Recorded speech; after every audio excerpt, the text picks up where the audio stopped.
Hey, my friend, you probably already know this, but strong, healthy teams don't just happen by accident. They're built when we as leaders actually invest in our people, understand our own strengths and blind spots, and are intentional about creating a healthy team culture. Hi, I'm Robin Kent, and welcome to Teamwork Made Easier. In this podcast, we'll explore how people are wired and how to leverage our strengths, navigate those frustrations, and build that trust so teams can collaborate more effectively. Because one thing I know is this: when people are understood and supported, they don't just perform better, they start to love what they do and who they work with.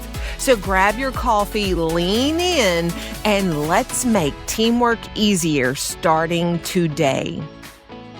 Hey, my friend, welcome back to Teamwork Made Easier. Okay, so today I want to tackle something that I bet everybody has had to deal with. Someone has gotten defensive at work, and you're like, why are people getting defensive at work? Where is this coming from? And sometimes we may know people who are easily become defensive, and then sometimes it's just like out of the blue. It's just kind of like, okay, where did that come from? Why are we getting so defensive? They start explaining themselves and they justify their actions and they push back harder than what's really necessary maybe for the situation. This happens all the time, no matter your age, no matter how, high up you are, or if you are just the entry point of a team, about having someone who becomes defensive. And sometimes we might think, oh, what did I do? What did I say to get them to be so defensive? But I can tell you, with all of the individuals and all the different ages that I have worked with, when people become defensive, it is typically about something they feel not equipped with or something that they feel like they're being questioned. It's not so much of what you do, but it's more of how they receive the information and how it impacts them. So many different things. It could be how their day is. It could be how things have happened, maybe about that specific thing in the past, like how that has been handled in the past and has nothing to do with you. So you as the leader or the future leader, you're sitting here trying to figure out, whoa, wait a second. Why are you getting so defensive? So this is the thing, is that most of the time when this happens, it is they feel judged, they feel misunderstood, or they feel like they're losing control. They feel judged, they feel misunderstood, or they feel like they're losing control of whether it's the situation or whatever it might be. But what I can tell you is that the main thing that I have seen time after time is the feeling judged or feeling misunderstood. And this is why one of the number one things that I try to be so mindful of, and it definitely when you're dealing with situations, whether it's a defense that you did expect someone becoming defensive, that you do expect them to react that way, or it's just somewhere out of the blue. And so when this happens, their brain is kind of like in that fight or flight mode. They feel like they haven't been heard. They feel like you did not listen to their thoughts and opinions in those kind of different situations. And so they have this reaction of, oh my gosh, I have to defend myself. I have to protect myself from this actual thing that is happening. And so many times, again, no matter of the age, no matter of what level leadership, we're all human. And times like this, it can escalate so fast. And you're sitting there kind of like, how do I deal with this? So how we want to respond to something like this is we want to take a moment and don't think that it's about you, but how to help make sure, again, that they feel heard, they feel understood, they feel seen, but also that they have a chance to explain what is going on, all right? Why they are becoming so defensive and they need to be heard. So you can say things like this that can lower the threat, to lower that tension, to lower maybe if it's the volume of people screaming and getting, very worked up, is things like, I want to make sure I'm understanding you. Now, again, when you say something like this, there is tone and there's attitude and all those things that you need to get yourself in check for. But saying stuff like, can you walk me through how you're seeing this? Like pausing and letting them give time to explain what's going on.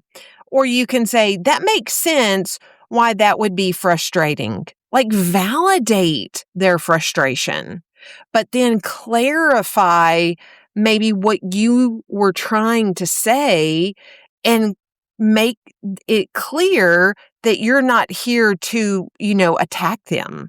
You're wanting to find ways that you can lower the threat to them, not get into you're going to win the conversation or prove your point, but stop, take time, and be able to try and understand where that escalation came from.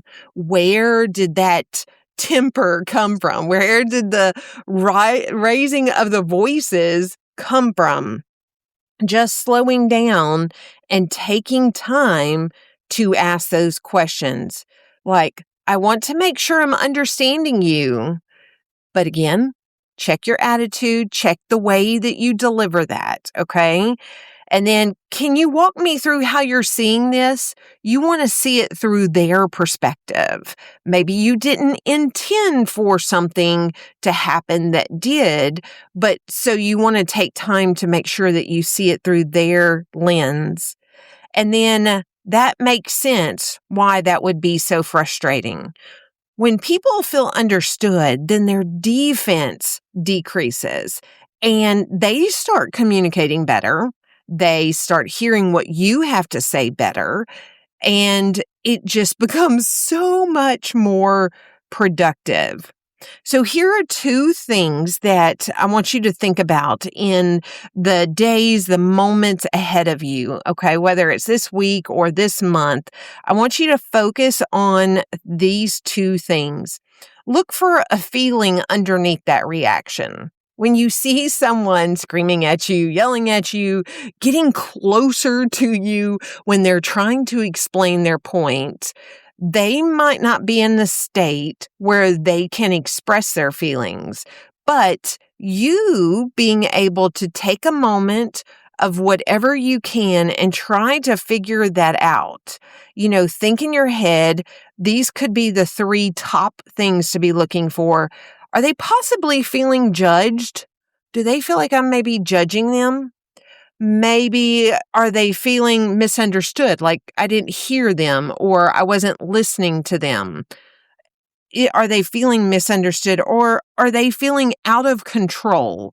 Are they in a situation like they don't feel like they have any control over this situation? It doesn't mean you have to be this control person, but sometimes if you feel out of control, like, why does it even matter?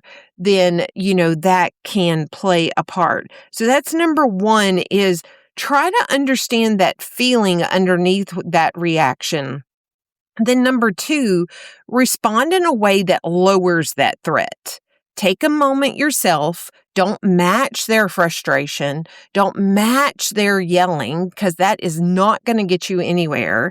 But respond in a way that lowers the threat. Like, stop and ask the question, help me understand what you're seeing. Help me understand where that thought process came from.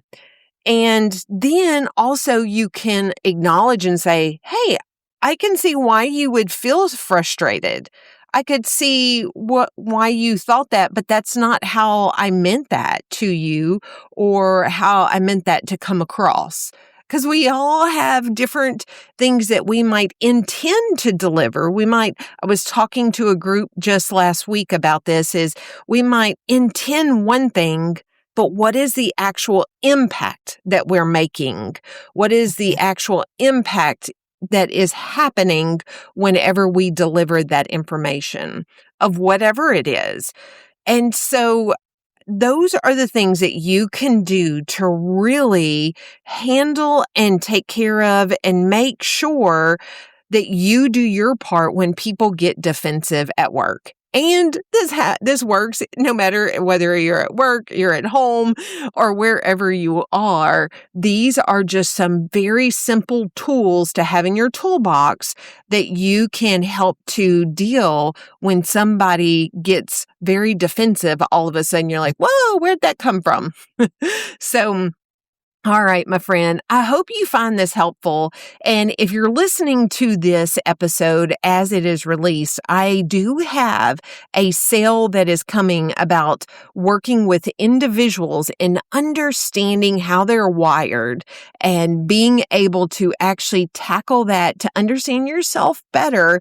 Because when you can understand yourself better, then you can understand others even better as well. So, stay tuned. Check it out in the links in the show notes if you're listening to it in the next 2 or 3 days of the release date, because I do have a special deal that is happening right now to start working with a handful of individuals, even though I focus so much on teams, but I really want to take time and work with some individuals and help them start seeing their self and how to enjoy and love what you do, but also who you work with. So, all right, my friend, have a wonderful day, and I'll be talking to you again really soon. Hey, my friend, thanks so much for spending this time with me on Teamwork Made Easier. My hope is that today's conversation helped you see yourself, your team, or your leadership just a little more clearly. If you want to take this a step further, I'd love for you to grab my How You Are Wired to Work productivity tool. It's a simple, practical way to understand how you naturally work best, what gives you energy, and what might be quietly draining you, so you can work with more clarity, less frustration, and a whole lot more ease. Go to robinkent.com/tool. That's robinkent.com/tool. You can find the link down in the show notes, because when you understand how you're wired and how the people around you are wired, it changes the way you lead, the way you collaborate, and the way your team shows up. All right. Thanks again for being here. If this episode was helpful, share it with a friend or another leader who could use it. And be sure to join me next time as we keep building teams where people love what they do and who they work with.